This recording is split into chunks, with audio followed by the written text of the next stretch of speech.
All right, doing a brake fluid change in a 2017 Yamaha Viking. And the things you're going to need for this, so you're going to need a floor jack. And obviously there are other ways to do it. You can do the pedal press method. I'm recommending using a vacuum bleeder. You can buy this at Harbor Freight. I think it's $20 to $30. Makes this process a one-person job. It is a phenomenal tool for the money. And so I'm going to show you how to do it this way. You can certainly use the other method where you have someone push the pedal down and you open up the bleeder valve, and then when they get to the bottom, hold the pedal and close the valve and all that, or close the bleeder. But it's this just makes it a one-person job. So I'm going to go that way. You're going to need a bottle of .4 brake fluid. I got some Prestone here from the parts store. And then you'll need an 8mm wrench, and I've got my bigger wrench here, and so I'll use this one to crack loose the bleeder and tighten it down. And then when I'm doing the open and closing while I'm bleeding it, I like to use these little mini wrenches. They're Craftsman, so I've got so you can buy them online, and I think these are phenomenal little wrenches because they get in some really tight spots. So if you're looking for a tool to buy, this is a great one to add to your collection. Okay, so first step is you want to start in the back rear or farthest from the master cylinder. Oh yeah, sorry, one other tool, but I assume that's something that you'd be aware of, is you're either with an impact gun, a tire cross, or a socket, a wrench and a socket. You need to remove the lug nuts off the wheels. So put this in the air, remove the wheels so you can get to the bleeder valve. So the first thing we're going to do is put this in the air by jacking it up. So once I get in the air and get the tire off, I'll show you what to do next. So it's a 19mm socket to get the tire off, just if you need to prep for that. And now I'm just going to use my impact gun.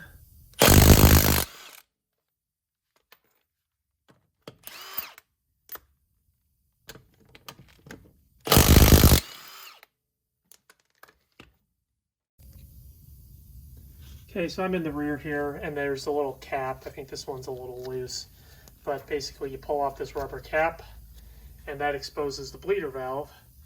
And so now what you want to do is just what I do is just initially see if you can crack the bleeder loose. Okay, so it's loose, and I'll put it back, so now I know I can get at it.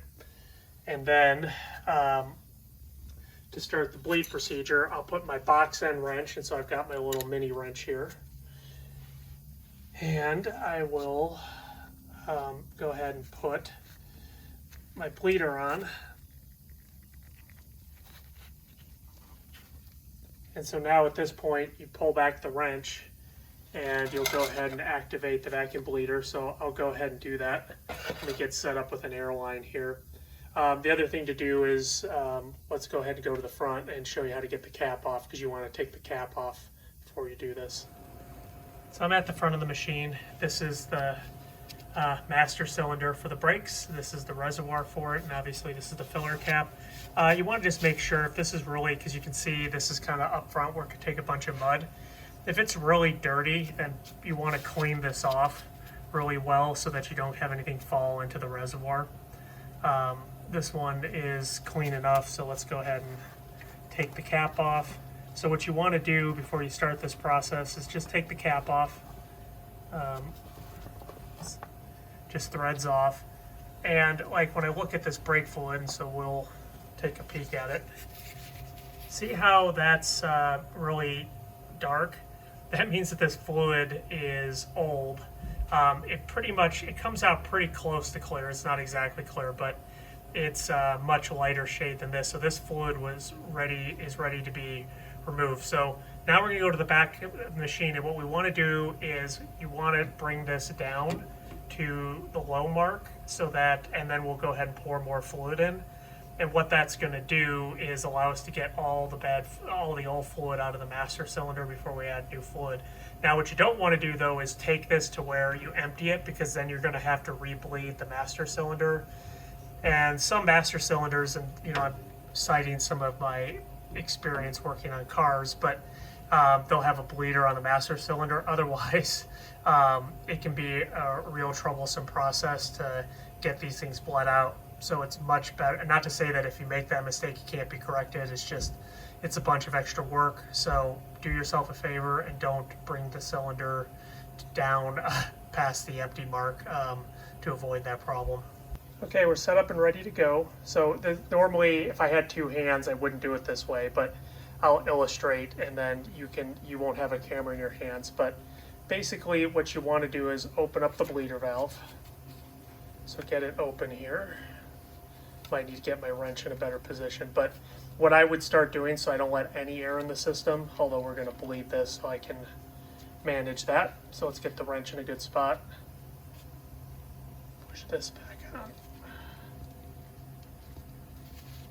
Okay, so I'll go ahead, I would open this, but while I was opening it with my other hand, I just start pulling on the back.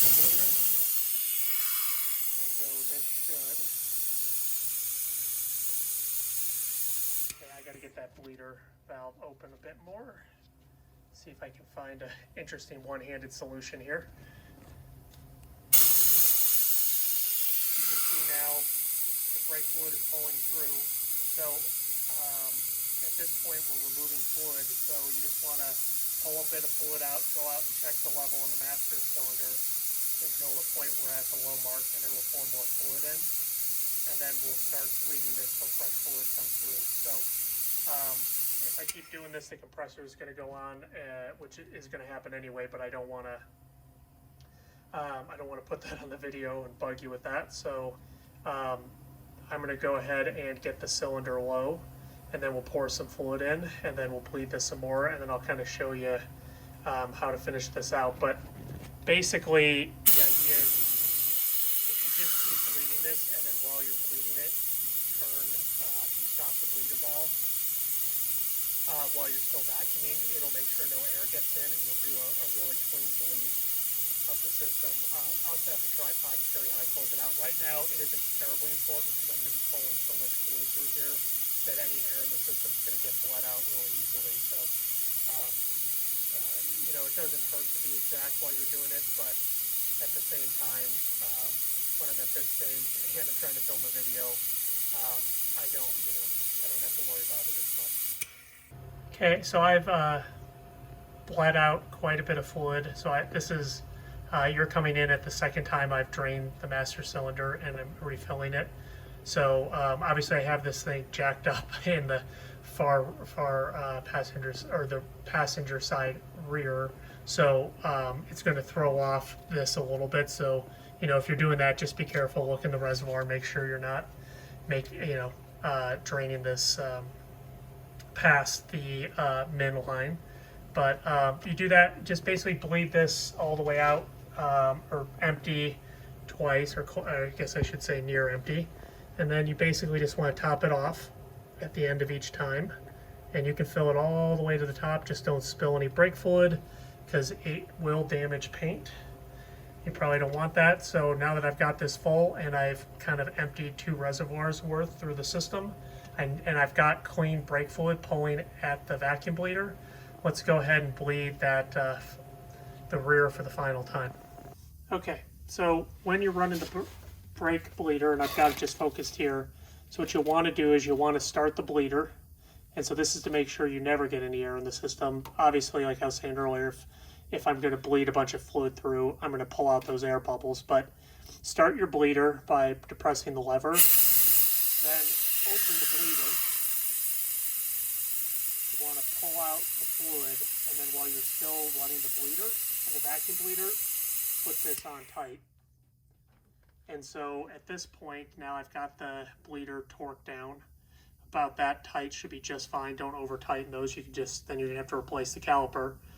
And so now at this point, you can take this off and put the cap back on. But what we need to do now is, and I'll take you up front, is now let's test the brake pedal, make sure it's firm. If not, then we didn't get all the air out and we need to rebleed. All right, so I'm just obviously in the driver's seat, put my foot on the pedal. I have nice firm brake pedal. So I have no reason to believe that this thing has any air in the system, so we can move on to the next side. And you could do that in between each side. You could generally, you do this enough, you just do it at the end. But if you're concerned about this job, obviously one of the most important things on a vehicle is brakes.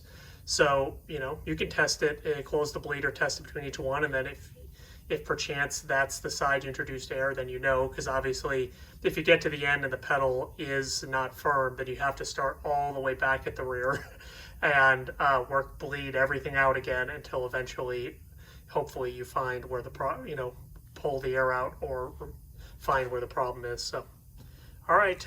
So at this point, you're going to repeat that step for each wheel, and then I'll show you how to set the final level, and that'll be it, because I won't bore you showing you every wheel, because each wheel will be the same.